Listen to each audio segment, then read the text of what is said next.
এটা বিক্রি করবেন না একজন কাস্টমারের কাছে? বোতলজাত করছেন না? কি পণ্য এটা? আবার ডিপে রেখেছেন। পণ্য মোড়কীকরণ করতে হলে মোড়কীকরণের অনুমোদন নিতে হয় এবং সেখানে 6টা তথ্য থাকতে হয় বাধ্যতামূলক। এগুলো তো নাই। এগুলো কি কাজে লাগে? এটা বেকারিতে বেকারিস।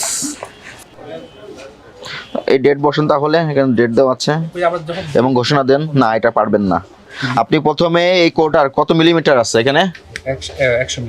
100 ml আছে না? এই 100 ml কৌটার অনুমোদন নিতে হবে এবং এই কৌটা যে প্লাস্টিকটা ব্যবহার করেছেন এই প্লাস্টিকটা কি ফুড গ্রেড আপনি জানেন? স্যার ওইভাবে জানি না। আপনি এটা কোথা থেকে সংগ্রহ করেছেন? এটা স্যার আমরা বাজার থেকে সংগ্রহ। বাজার থেকে কিনে নিয়ে এসেছেন, তার মানে আপনারা জানা না এটা ফুড গ্রেড কিনা। যদি এটা ফুড গ্রেড না হয় তাহলে আপনি যে পাত্রটা একটা বিষাক্ত পাত্র, তার ভিতরে আপনি খাবারটা সংরক্ষণ করেছেন। যখন প্যাকেজিং করতে হয় তখন এগুলো বিবেচনায় নিতে হয়। বিবেচনায় না নিয়ে আপনি এটা শুরু করে দিয়েছেন। যে প্রত্যেকটা করেছেন, প্রত্যেকটা এটা স্যার ওই যে 3 ধরনের কয়েকটা করা আছে। অনুমোদন নেন, এই কৌটার নমুনা দেন, ফুড গ্রেড প্লাস্টিক কিনা সেটা নিশ্চিত হন, লেবেলিং করেন, তখন বিক্রি করতে পারবেন। এগুলো তো রং অতিমাত্রায়। স্যার এটাও রেড ব্যান্ড করা আছে। একটা যে ফুটি এটা সিঙ্গাপুরে। তাহলে মেয়াদ আছে।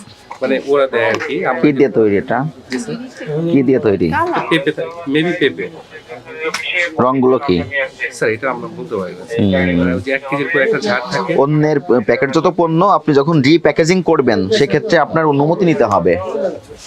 বিএসটি থেকে পণ্য মোড়কীকরণ নিবন্ধন নিতে হবে। নিবন্ধন নেওয়ার পরে সেখানে যে সমস্ত রুলসের কথা বলা আছে, তথ্যগুলো যদি দেওয়ার কথা বলা আছে সেগুলো এখানে লেবেলিং করে দিতে হবে। না দিলে এটা অপরাধ। বুঝতে পারছেন? আমরা এটা কেজি।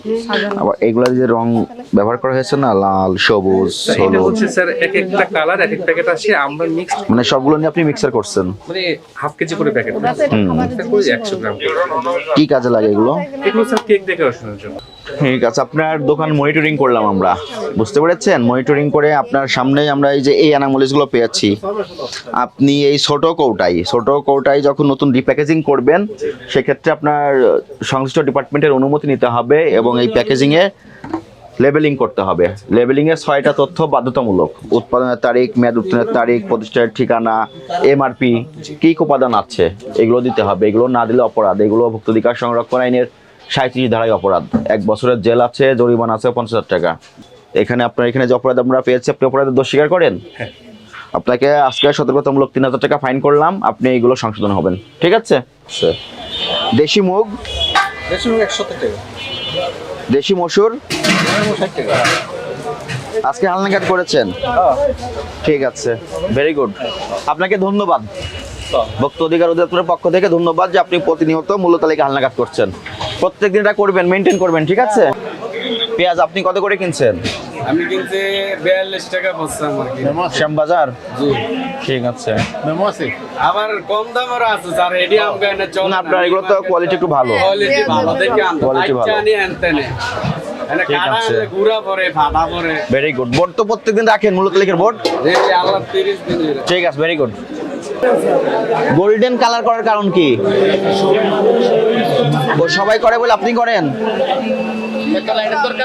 লাইটের ব্যবস্থা নিতে বলবেন, ঠিক আছে? এখনই খুলেন। আপনার উদ্দেশ্য কি আলোর স্বল্পতা দূর করা নাকি মাছকে আকর্ষণীয় করা? কালারের বিভ্রান্তি করে? তাহলে সাথে লাইট লাগাবেন, এলইডি বাল্ব লাগাবেন। এটা খুলেন, ওটাও খুলে ফেলেন। আপনি সাধারণ স্বাভাবিক লাইট ব্যবহার করবেন, বুঝতে পেরেছেন? কোনো কালার থাকা যাবে না। এটা খুলেন। কত সুন্দর লাগছে এবার দেখেন।